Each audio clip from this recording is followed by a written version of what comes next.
Հարգելի պարոն Ամիջանյան, հարգելի ազգային ժողովի պատգամավորներ, հարգելի քաղաքացիներ, շատ կարևոր է, որ այսօր այս քննարկումը մենք իրականացնում ենք, տարբեր մակարդակի դատողություններ ենք մենք լսում, շատ կարևոր զեկույցով սկսվեց ամեն ինչ, մենք գաղափարների մասին ենք խոսում, ես որոշեցի վերջին իրադարձությունները հաշվի առնելով կոնկրետ օրինակով այսօր խոսել, որպես իրավապաշտպան եւ ցույց տալու համար, որ նաեւ փոքր օրինակներից մենք կարող ենք տեսնել, թե ինչպիսի վերաբերմունք մենք ունենք մեր եկեղեցու նկատմամբ, այո, խոսքը վերաբերվում է Ծաղկազարդի օրը տեղի ունեցած իրադարձությանը եւ դրա իրավական, այսպես ասած, հետևանքներին քրեական հետապնդման տեսքով։ Սուրբ Աննա եկեղեցու իրադարձության մասին է խոսքը։ Մինչ այդ նշեմ, որ շատ հետաքրքիր է, որ այսօր ավագ հինգշաբթի օրով ենք մենք այս քննարկումը իրականացնում, որովհետև Պատարագի խորհուրդը քրիստոնեության, ոչ միայն հայ-առաքելական եկեղեցու, առհասարակ քրիստոնեության, հատկապես ավանդական քրիստոնեության ամենակարևոր խորհուրդը հաստատվել է հենց այսօր։ Ավագ հինգշաբթի օրը խորհրդավոր ընթրիքի ժամանակ եւ բոլոր կիրակնօրյա պատարագները հենց հիշատակություն են այս ավագ հինգշաբթի օրվա պատարագի խորհրդավոր ընթրիքի, սկսած զատկական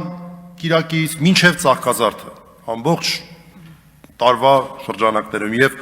հենց Ծաղկազարդի տոնական պատարագի ժամանակ տեղի է ունենում մի միջադեպ։ Ես ուզում եմ կոնկրետ այդ միջադեպի հանգամանքների մասին խոսել, շատ հստակ, որպես նաեւ գործընթացի մասնակից հրավիրվել եմ որպես պաշտպան։ 3 մակարդակով, օրենքի խախտումների մակարդակ։ Հարգելի քաղաքացիներ, ես ուզում եմ, որ դուք ուշադրություն դարձնեք այն հանգամանքին, որ այդտեղ քաղաքացիները գտնվում էին միայն եւ միայն իրենց հոգեվոր պահանջմունքները բավարարելու նպատակով Սուրբ Աննա եկեղեցում։ Ինչ նպատակով էր այդտեղ գտնվում Նիկոլ Փաշինյանն եւ նրան ուղեկցող մարդիկ։ Ըստ քննչական մարմնի քաղաքական գործունեություն էր իրականացնում։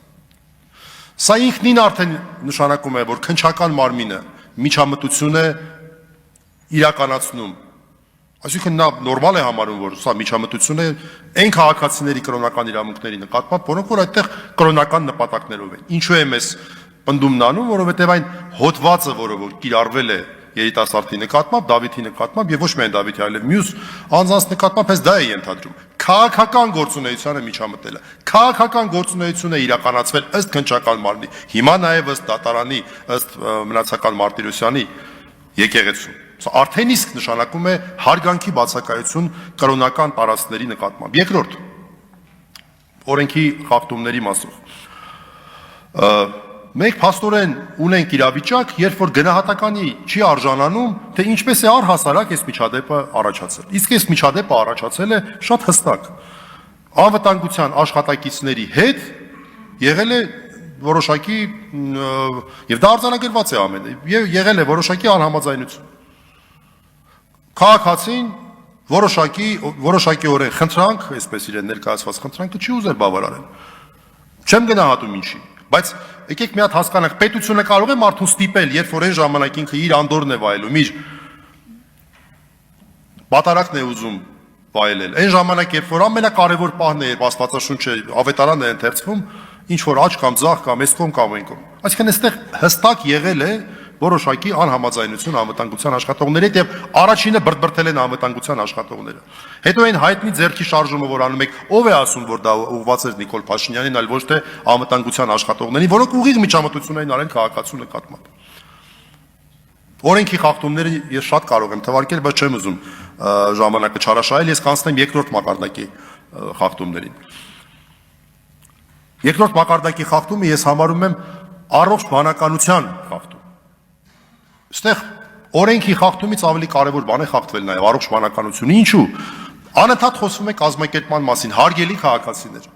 Լավ, ինչպես կարող ենք մենք պատկերացնել առողջ բանականությամբ, որ մարդիկ որ չգիտեն, որ այդտեղ եսիմով մարդիկ էին գալու, ինչ էին անելու իրենց խմբով։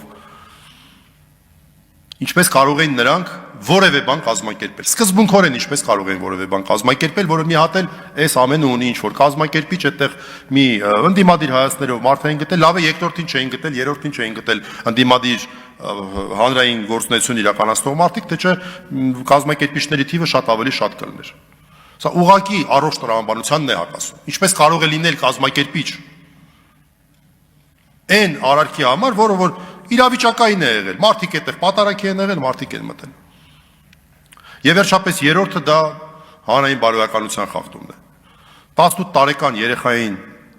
այո երեխային, ես որպես ծնող եմ նաև ասում, ավելի փոքր տղաների հայր, 18 տարեկան երեխային կալանավորել են, զրկել են վերջի զանգի հնարավորությունից եւ հրճվում են հրապարակով։ Սա նույնպես ուղղակիորեն կապված է մեր եկեղեցու եւ մեր առհասարակ դավանանքի ազատության հետ։ Սա ուղիղ միջամտություն է, պետական պաշտոնյաներով են հրճվում։ Այս օրինակը մի փոքր խորանկար է, թե ինչ է կատարվում առհասարակ մեր քաղաքացիների։ Սա ոչ միայն, տեսեք, սա մեկ անձի հարց է։ Ինչպես է այս միջամտությունը իրականացվում։ Գալիս են, իրենք են միջամտում, իրենք են ինչ-որ պահանջներ դնում, ինչ-որ մեկն էլ ընդդիմանում է, իրավունք ունի, թե իրավունք չունի, այո իրավունք ունի։ Պետք է անել, թե պետք չէ անել, քննարկման հարց է։ Պետությունը չի կարող մարդուն ստիպել մի բան անել, որը պարտավոր չէ մարդը անել։ Չի կարող ստիպել մարդուն, ուղղակի դա է իրավական պետությունը։